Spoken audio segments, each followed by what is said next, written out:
Hi, everybody. My name is Allison Grayson. I work on the policy team at Independent Sector. I work on, among other things, democracy and voting issues. And so I'm really excited for today's session. One of the reasons that I'm excited is we had a lot of conversations or a lot of discussion in the last session around voter suppression that's been happening recently. And one thing that, unfortunately, we don't get a lot beyond the term voter suppression and really understand, so what are the policies that are making it harder for nonprofits to engage their constituents and allow the people that we serve to make sure their voice is heard? And on the flip side, we actually saw record voter turnout in 2020. A lot of that, yay, was thanks to nonprofits, but a lot of it also was because there were public policies that made it easier for nonprofits to engage their voters last year. But what were those? And so today we're really fortunate to have two experts to help us dig into sort of the substance behind, we hear sort of voter access, voter suppression, but what does this mean in terms of actual public policy? Because it's hard to know what's happening in your state. Is it making your job easier or harder if you don't know what the policies themselves are? So I am actually going to turn it over to two excellent speakers, Brian Miller and Christopher Bruce. And I'm going to allow you to introduce yourselves because I think you have such a rich experience. I want to make sure you're able to give your full bio. So I'm going to stop talking and turn it over to you guys. I'm going to rejoin the conversation towards the end to help moderate some questions, but I'm looking forward to learning. Brian and Chris, over to you.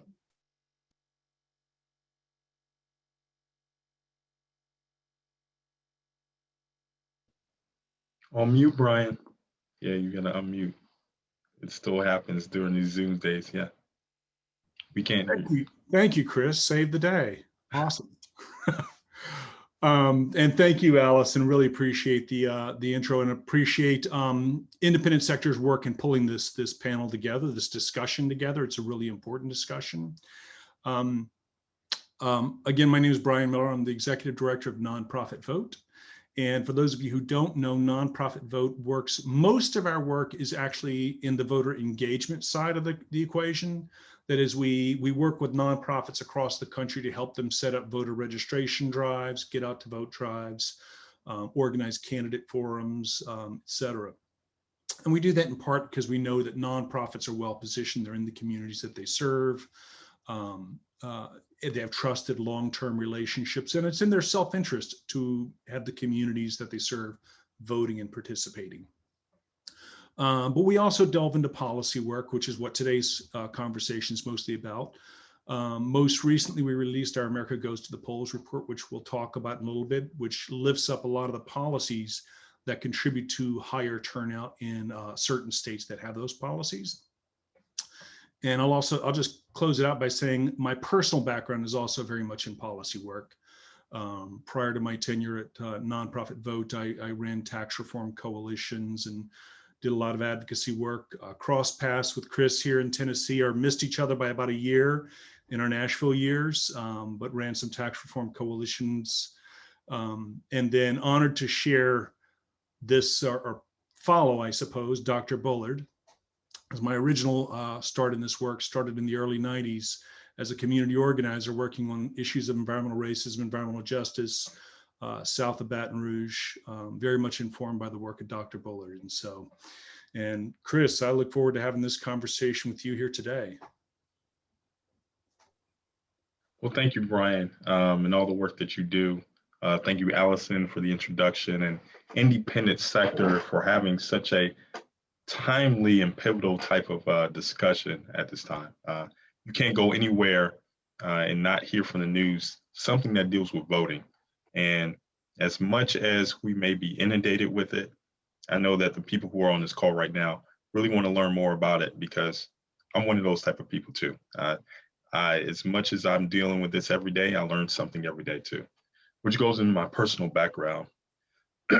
I'm a lawyer, a lobbyist, a legislative consultant, and a lecturer. As a lawyer, I practice criminal and civil rights law in the state of Georgia. As a lobbyist, I serve as the political director for the ACLU of Georgia. as the legislative consultant. I consult with other political directors for the ACLU in all of the 12 southern states, because we realize there's a lot of voter suppression that typically happens with every place that had to deal with pre-clearance, or what we had with Shelby v. Holder, and lecturer. I also teach at a local university as well. My last L, if you can believe that there's more, I'm a local Black man. I really view the lens of policy through my upbringing as a person of color, and identify with other people of color to make sure that these policies that are shaped really just don't influence the masses, but people who have been disenfranchised the most. So again, very pivotal to be here.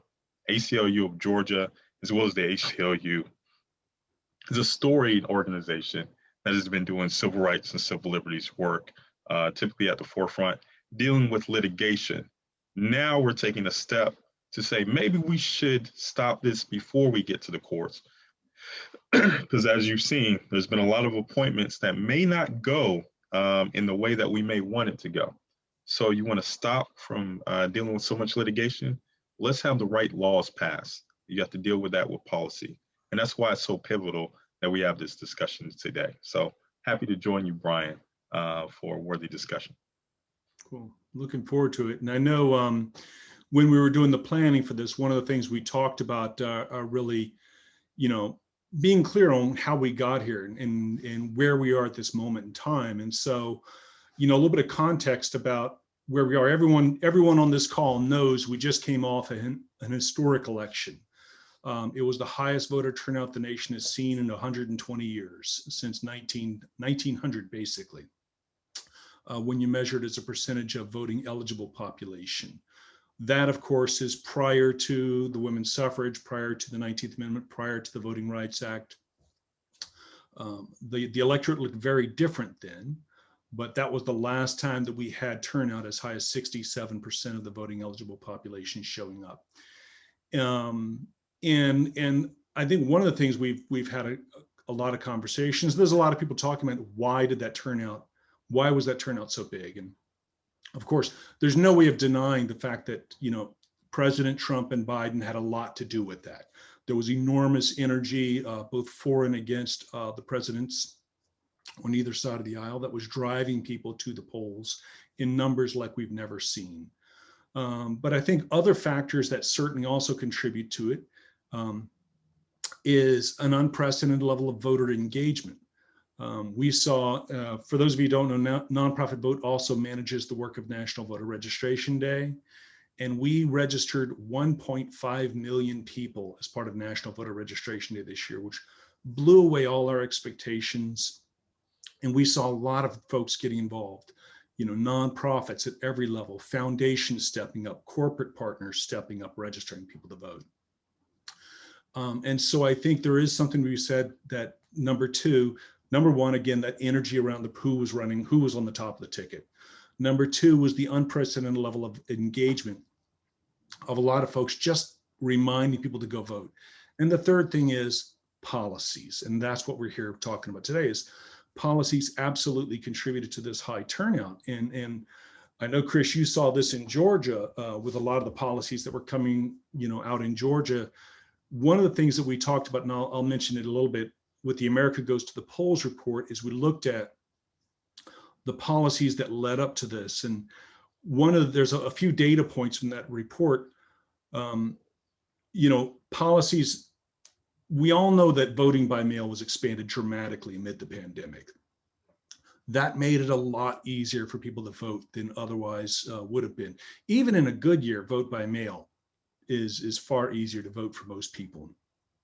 As one person said, it was actually a Republican Secretary of State, said the shortest line to vote is at your kitchen table. And so it's a very convenient way for people to vote, and it did help drive turnout. States that expanded mail-in voting saw a 9.9 percentage point increase in turnout over 2016. Other states saw 5% turnout over 2016. And it's worth noting, again, every state had higher turnout in 2020 than they did in 2016. Every single state, even states that did not expand the policies, which again goes to the fact that the top of the ticket was definitely driving it. But the states, we also saw huge changes in policy, dramatic expansion of mail-in voting, and the states that did that saw double the increase in turnout than states that didn't.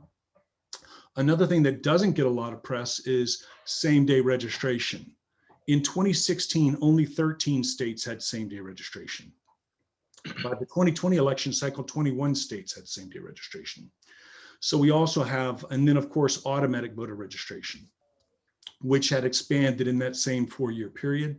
And so all three of these policies helped contribute to the higher turnout, in addition to the other things. And Chris, I know you saw a lot of different things in Georgia and the other states that the ACLU works in. Oh yeah, like you were saying before, the policies were one thing, but let's look at the human investment that was put in. So I always like to start with Georgia because I think that is an example of what happens when you really dig down deep and have people who are on the ground talking to communities about how you can actually change what's happening in your neighborhood. So for years, you've had community organizers who've been trying to buck the model of saying, and in Georgia, it was more of Republicans, Democrats who turned to be Republicans. A lot of times the Democratic Party would try to target them of saying, well, we're going to cross their vote back over to Democrat. And Democrats have been losing ever since. Yeah, nonpartisan analysis, but this is what was happening. Until you had other groups who were saying, well, there's another group out there. There are communities of color, Black people, who are actually not being touched by organizers and not voting at the levels that they should be voting at. So organizers have been focusing on years for Black people to come out and actually organize. And you see that not only in the 2020 election, but really in the 2018 election altogether. So that was a beginning of saying this model might actually work, where you actually start talking to the least of these, or people who typically do not get talked to altogether. And it doesn't matter about what party affiliation, it really matters about, are they part of society and can they actually do something to make a difference? So human investment is one, and then financial investment. Typically, Georgia was considered one of those states that was always going to go red and not blue. And so Republicans didn't have to invest that much because they knew it was going to go red. Democrats didn't invest that much because they had North Carolina and they had Florida that they were trying to flip. But due to the human investment and the numbers that were happening, there was a huge investment by both parties to say, we need to either hold this state or we need to actually flip this state. And that financial investment was given to organizers who were doing this type of job for years. And that's one of the reasons why you saw such a huge turnout in Georgia. And I believe that's happening in other states right now, such as North Carolina, Tennessee, and other areas where when you actually do engage with other places and other communities that typically are disenfranchised or are harder to vote, you'll see the results of that. So Brian, I'm going to go back to you about what policies made it actually easier for nonprofit organizations to conduct voter outreach. Let's talk about education and registration exactly. Since you're on the policies that make it easier, you should also talk about which policies made it more difficult. Yeah, and I think, starting out with some of the policies that, I think there's the policies that directly impact third-party groups like nonprofits. And some of those policies, they seem very weedy, but they make it hard. Texas and Florida are examples. Whereas in Texas, you essentially have to be deputized and attend various trainings in order to collect voter registrations, right? Florida also has very similar limits. So there's some states that make third-party efforts to collect voter registration difficult. And that directly impacts groups that are doing voter engagement work. Tennessee, as you saw, I think in the last election cycle, this was a backlash to some nonprofits or some groups that did a poor job I mean, they had some registrations, a lot of invalid registrations that were turned in. And so the state increased penalties for groups that turn in improper and incomplete registration forms. Those are the exceptions. The vast majority of states still make it very easy for third-party groups to assist in voter registration efforts in collecting those registrations and turning them in. One of the things that we saw in 2020, of course, is with the expansion of voting by mail. Most or many states, and I don't know if it's most or many, or don't allow a third-party group to collect actual completed ballots. In fact, I'm pretty sure very few do. But states can encourage, nonprofits, third-party groups can encourage folks to complete the ballots, turn them in. It's kind of like a form of get out to vote, right? We're doing text messages and other communications to remind people, hey, there's this new method of voting. Here's how to use it. Make sure you turn that ballot in early, et cetera. And so I think these are the kind of policies that interplay with the third-party groups. But then I think the other policies are the policies that really boost turnout overall. And obviously it impacts the way nonprofits work with them, such as same-day registration, which I mentioned earlier. We saw an expansion of states that have same-day registration from 15 in the 13 in the 2016 cycle to 21 in the 2020 cycle. So it's a significant number of states with same-day registration.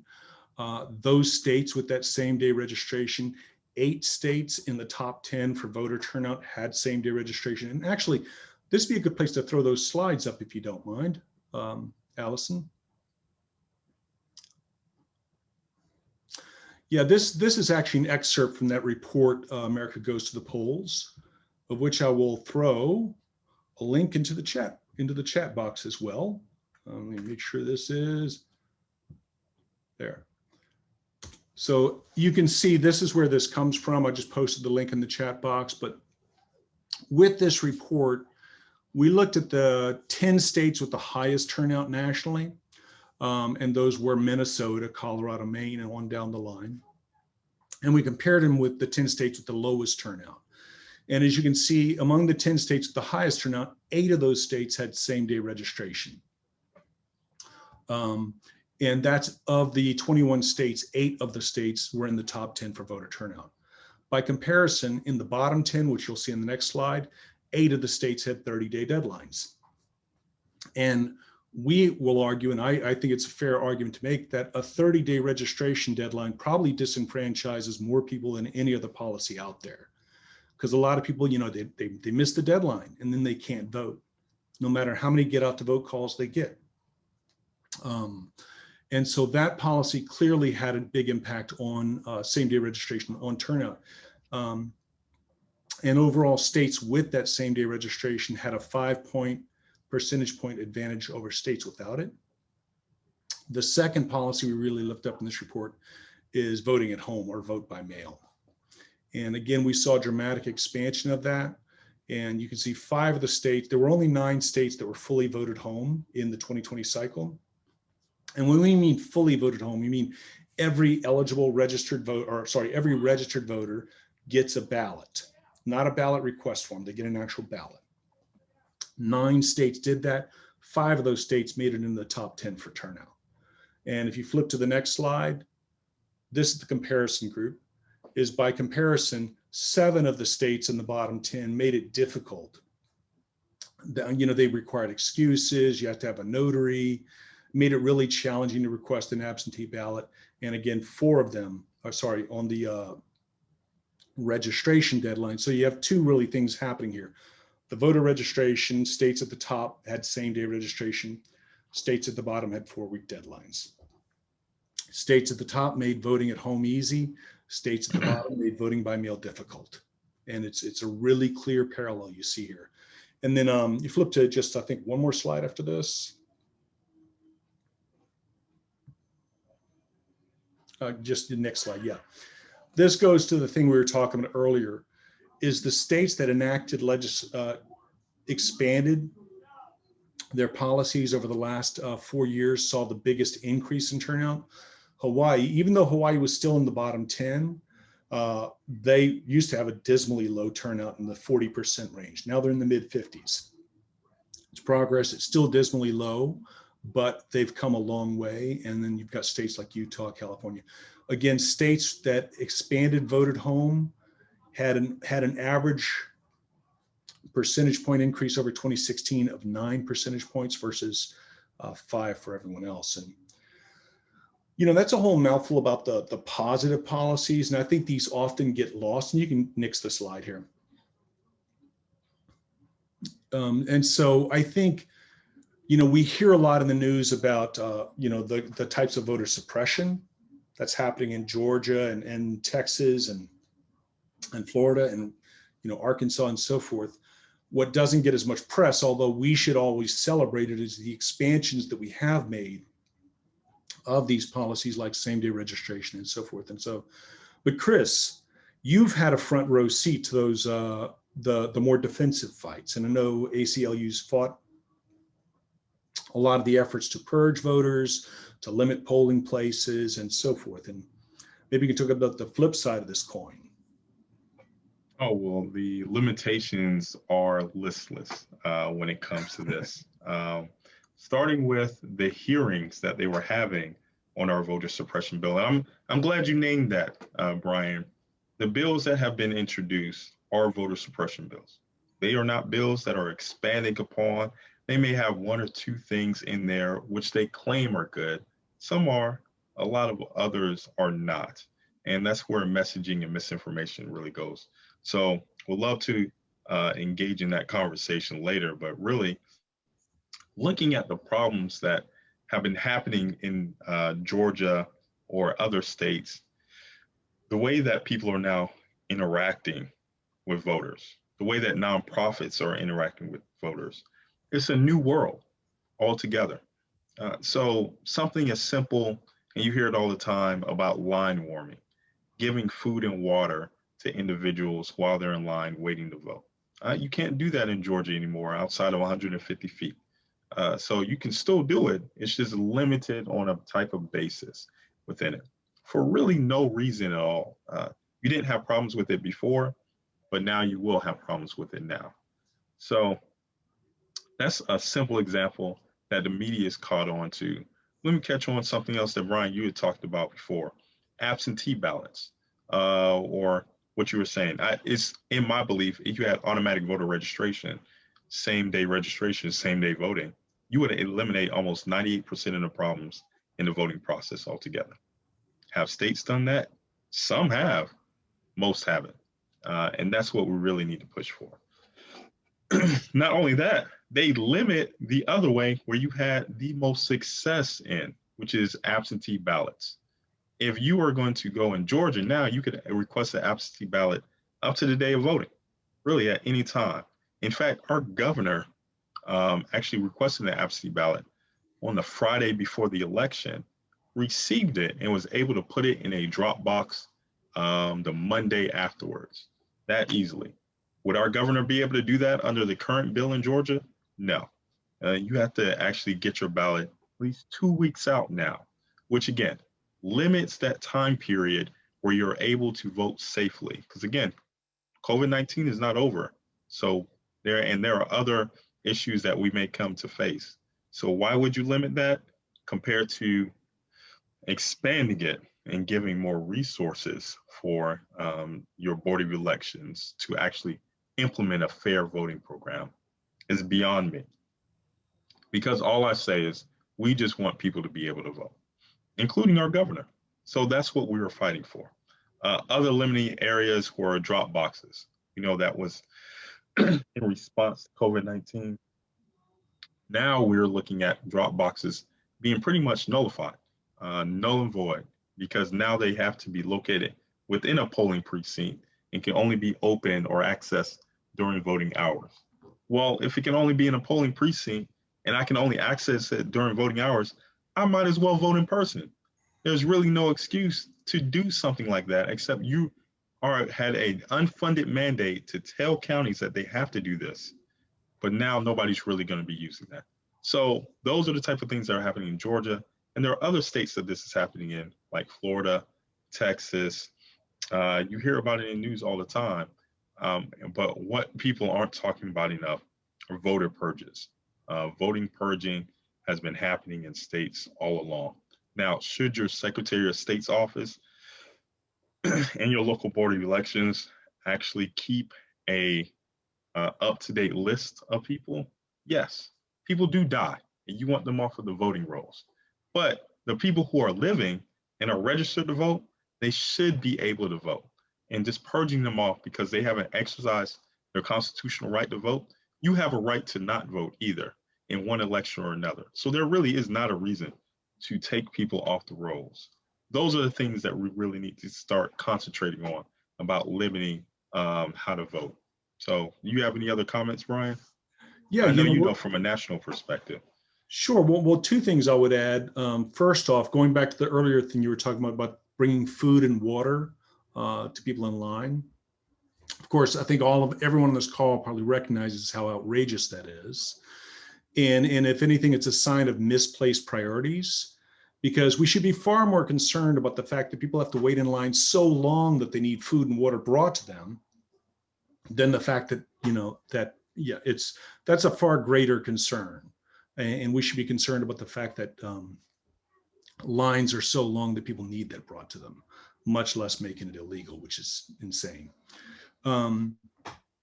But I think on the voter purges is the second thing. And, one of the things I will say is I have the benefit of, because of our work, with Nonprofit Vote and National Voter Registration Day, regularly attending the conferences of the Secretaries of State and the state election directors. And so recognize, as you said, they do have legitimate needs. They're going to get an earful if there's a lot of deceased people on the voter rolls. They're going to get an earful about how mismanaged their files are if there's thousands of people who no longer live in the state who are still in their voter files. But there's better ways they can do it than, there's a system called ERIC, which is this interstate collaboration that is generally recognized as a far superior way to keep voter rolls clean. And at the very least, you don't remove people in the months leading up to the election or the weeks leading up to the election. You do it far ahead where folks have the opportunity, they have adequate notice, and there's better ways to keep the voter rolls clean. Now, which actually I think one of the things that I recognize when you and I talked about this earlier is kind of like what I call the devil's in the details. A lot of these policies, it's the details of how it's implemented that really matter. And what we're seeing right now, there are, I forget the count, there's like 1,200 bills out there that are actually positive bills in the states that expand voting access. There's about 400 or 500 that restrict voting access. Most of them seem technical on the surface. They impact things like whether election directors can have the authority to send absentee ballots to people that didn't request it. They deal with how many polling locations you can have, ballot box drop-off locations. And I know that's the type of things that they're technical matters with substantive impacts. And Chris, I know you all are involved in a lot of that litigation. You've already spoken to some of it, but maybe you could elaborate a little bit about how we can make sure what some of these policies are that you deal with on that front.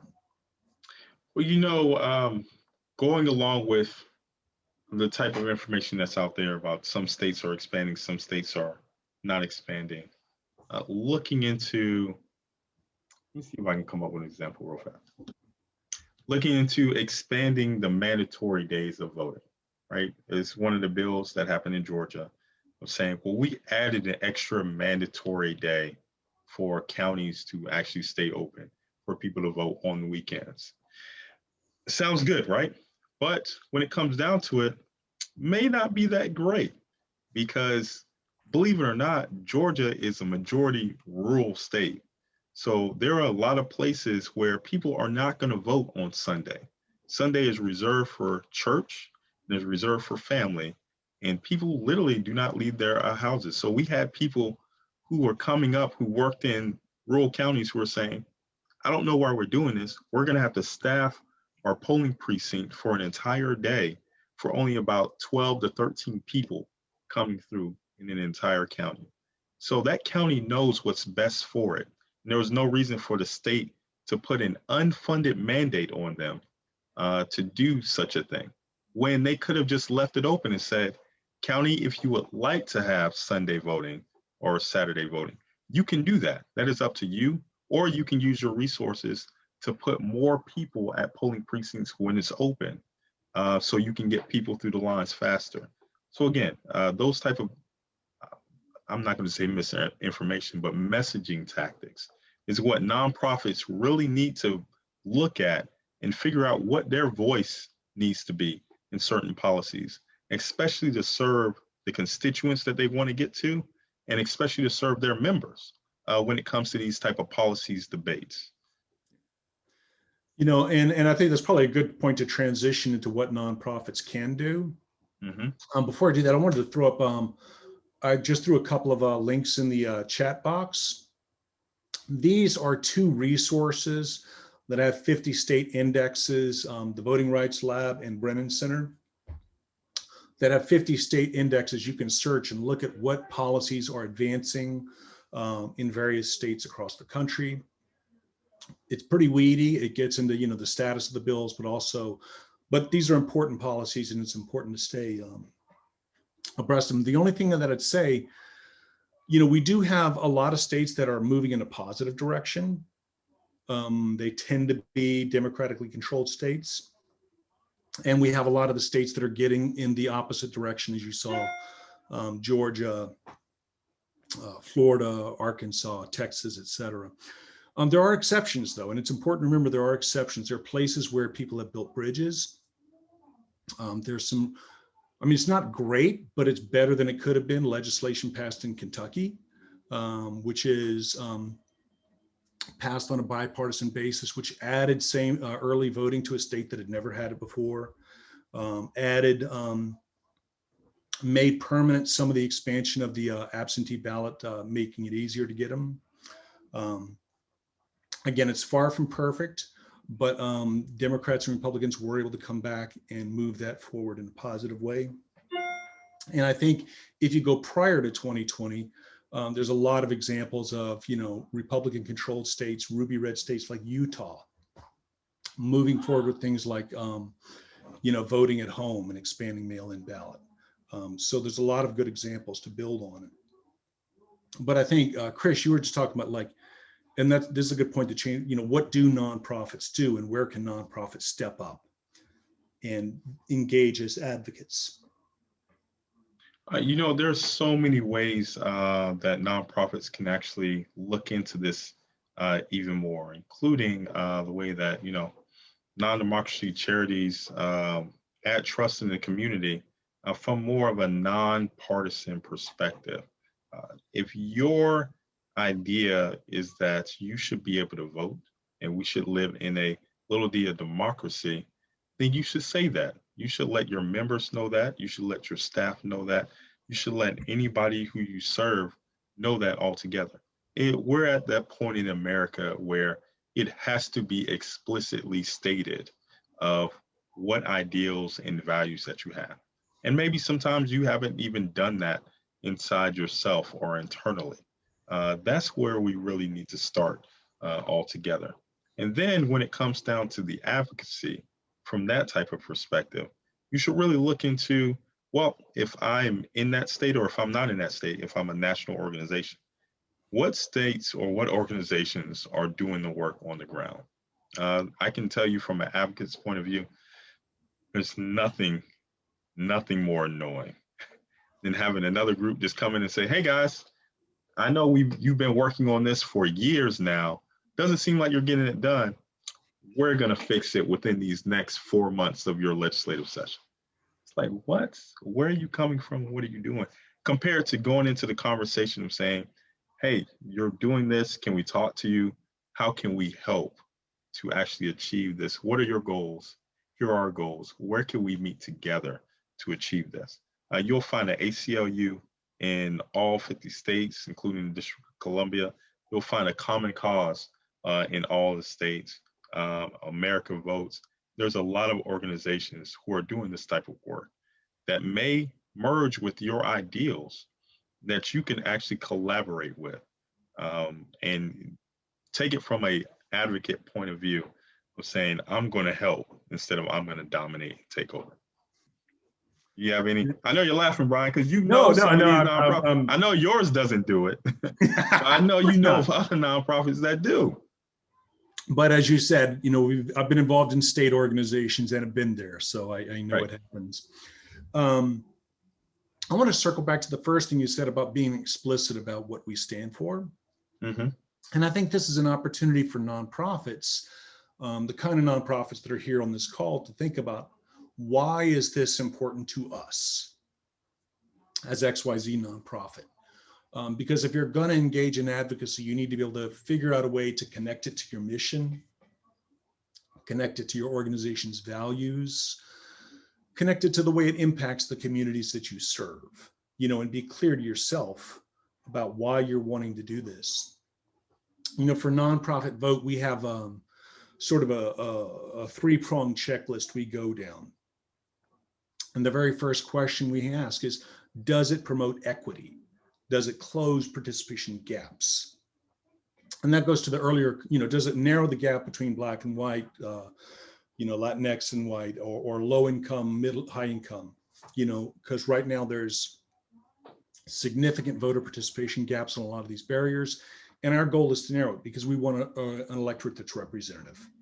The second question we ask is, does it boost turnout overall? Now, usually a policy that boosts turnout also increases equity, not always, but we treat those questions separately. And the third is, does it improve administration and integrity? You know, and those are sort of three things that we think about when we look at policies or even strategies in general. But I think, you know, if you're running a health center, if you're running a housing group, you know, being clear that the community we serve is being adversely impacted by these policies. They're being denied a voice by these policies. And be clear about that. And then that becomes part of your public statements.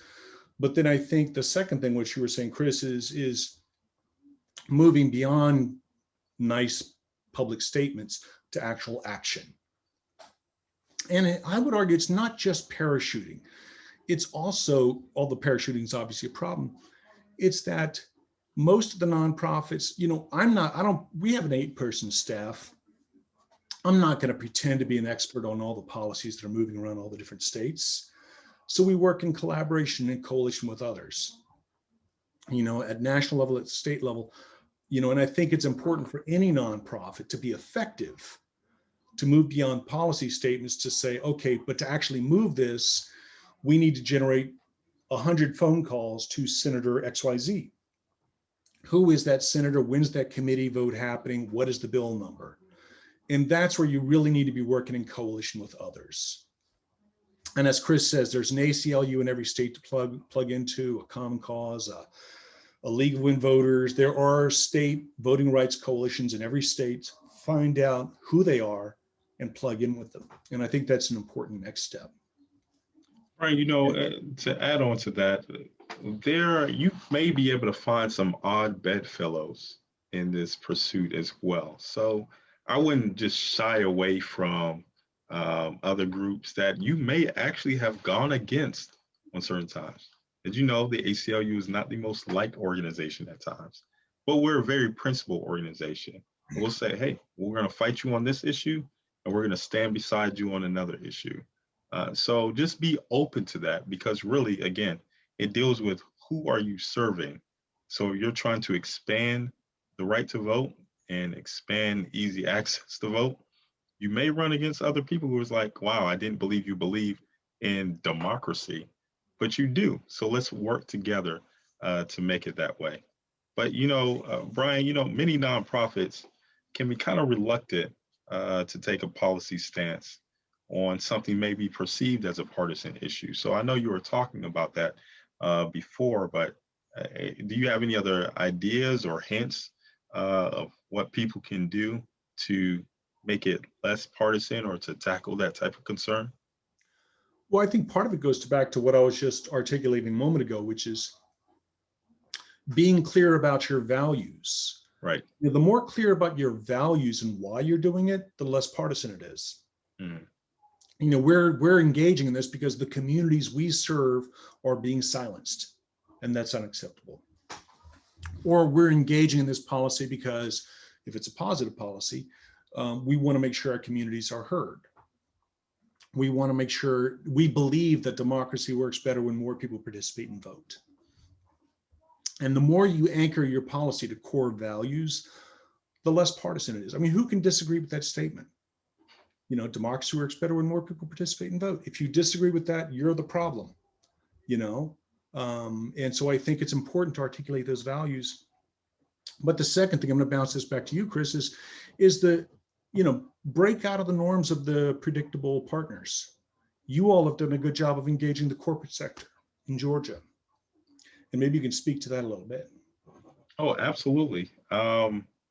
In fact, it will come out later on, I think tomorrow or Thursday. We had a great partnership with Salesforce, where Salesforce, national organization, does phenomenal work as a corporation altogether. They made, kind of like what you said, Brian, years ago, the ideals of what the corporation is going to be dealing with in social justice. They were simple, nonpartisan ideals such as voter registration and engagement. But then they said, after doing that type of work, it's not enough, and they wanted to do more. So they lobbied their board, came together and said, we're going to stop voter suppression this year. It was kind of an uneasy process, but they contacted me as well in the state of Georgia and said, what do you need on the ground? How can we help out? What else can we do? They hired a consultant lobbyist on that time and who did some great work in the state. They also made statements, very clear, deliberate statements of what they stood for. Like you were saying before, Brian, I'm saying, this is what our members, our policy, and the people that we serve, we believe that they should have access to being able to vote. So they did a phenomenal job. Probably one of the best corporations I've seen so far of doing this, because again, corporations do not do this type of work. When you look at Coca-Cola, they don't do this type of work. Delta or UPS. So they may be harder to pivot from, oh, we need tax credits or we need another infrastructure program or something else, compared to something that they don't do. So for organizations that do this a long time, believe me, it may be harder to deal with this legislative space if you never dealt with it before, but it can be done. And you can, I would definitely say the best way is first, like Brian was saying, come up with your ideals, and second, team up with another group and organization to execute it all together. Yeah, and I think that's it. Those two, and then again, building broad coalitions. Right. You know, whether it's the business community or even, you know, people across the aisle, whatever it takes to build that coalition that you can win. And I know, Allison, you said we wanted to open up some questions, and maybe now's that time. Yeah, I love questions and answers. It's perfect. That's the fun part. Mm-hmm.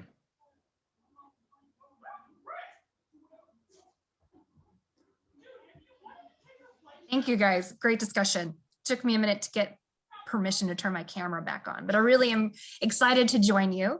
So we have a question that came in really early when we were sort of talking about voter suppression laws.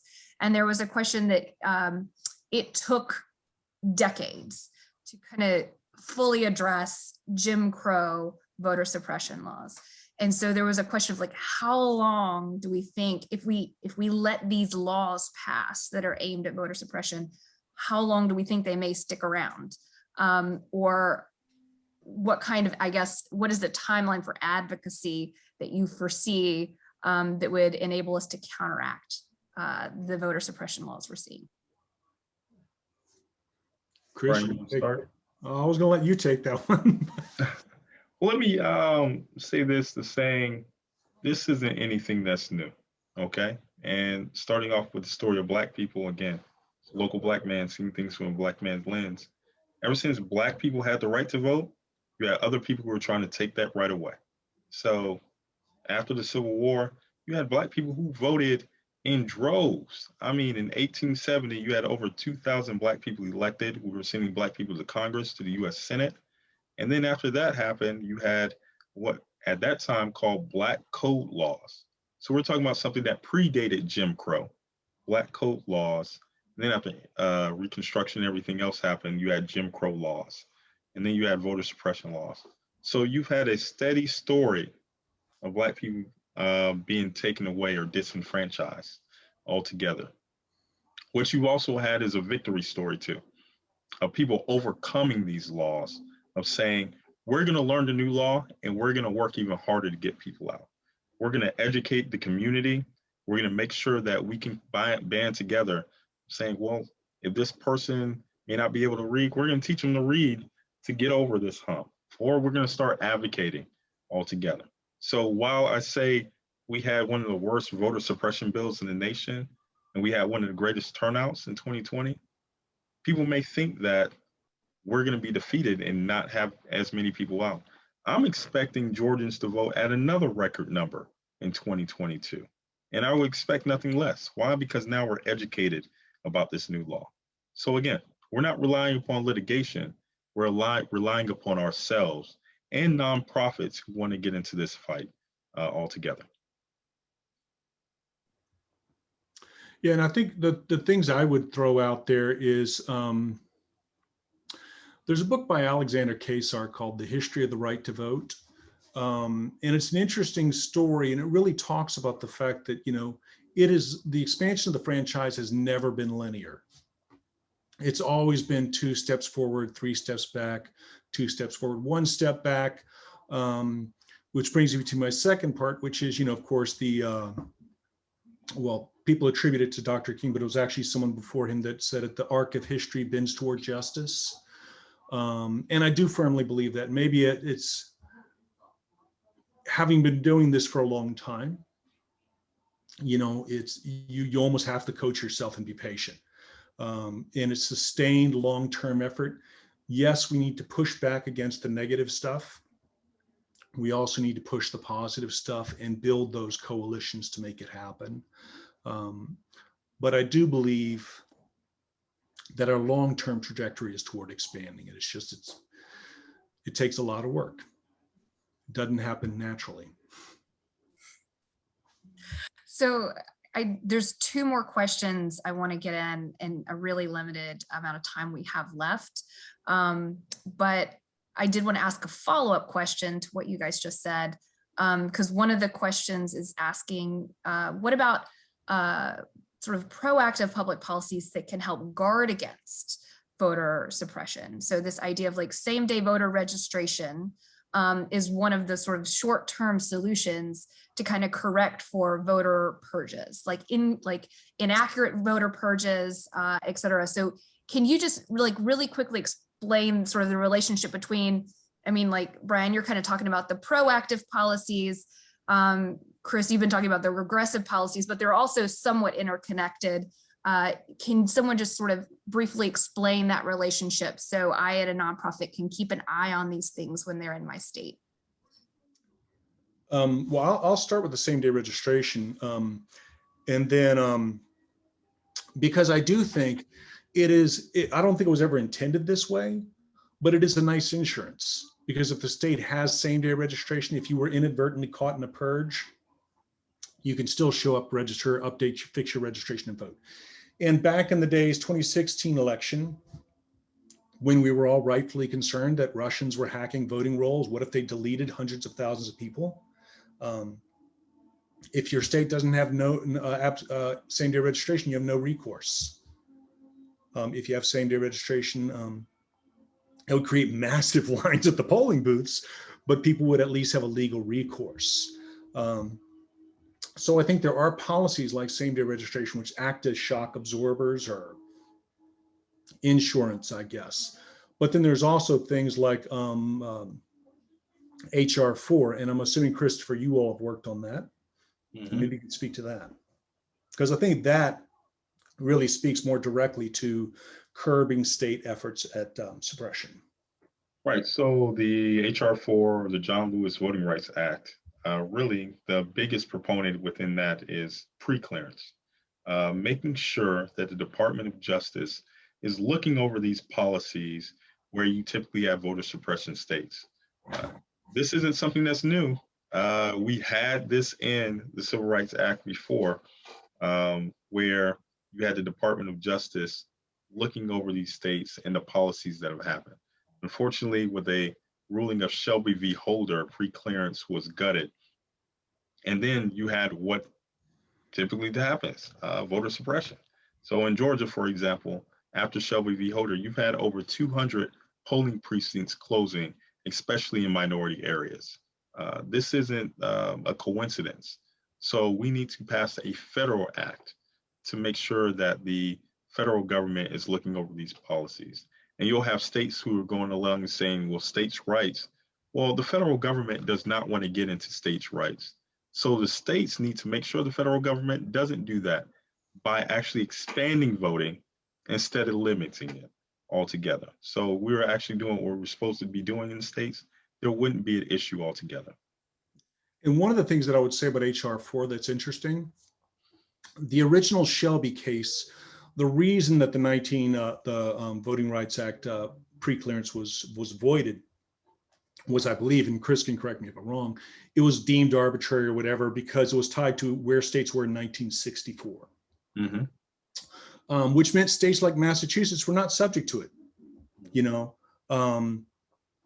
But what the new HR 4 does is it sets up a different test, which says if your state has had more than 10 or 15 violations in the last 10 years, then you're subject to the pre-clearance rules.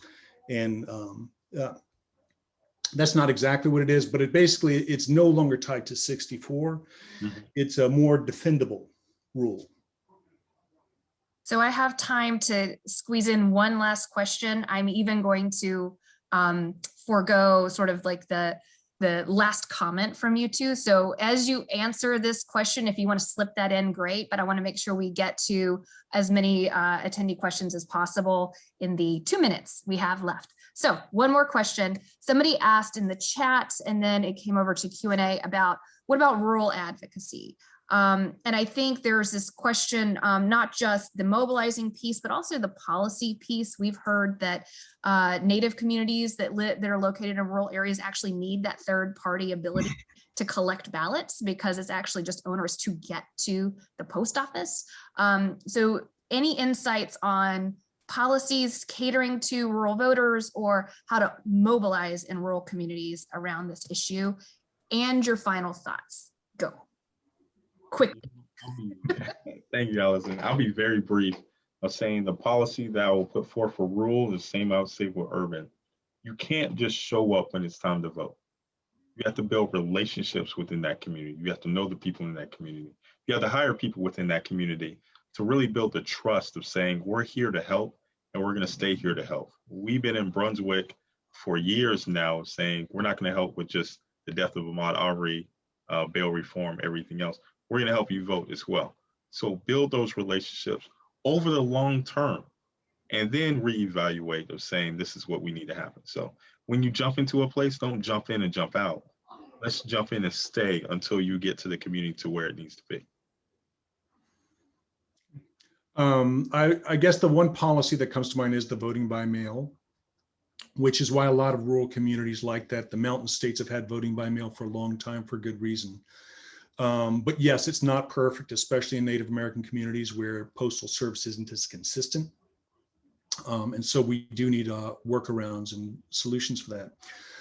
The one thing I would say is, and speaking of what Chris says, you know, absolutely where you can become a part of local coalitions and engage in the policy, but also roll up your sleeves and engage in the hard work of asking the people you serve to vote.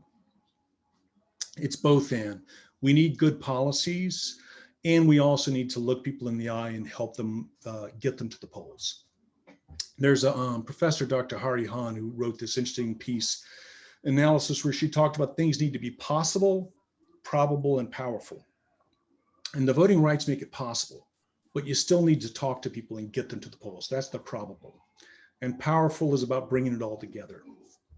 And hopefully that's where we're going.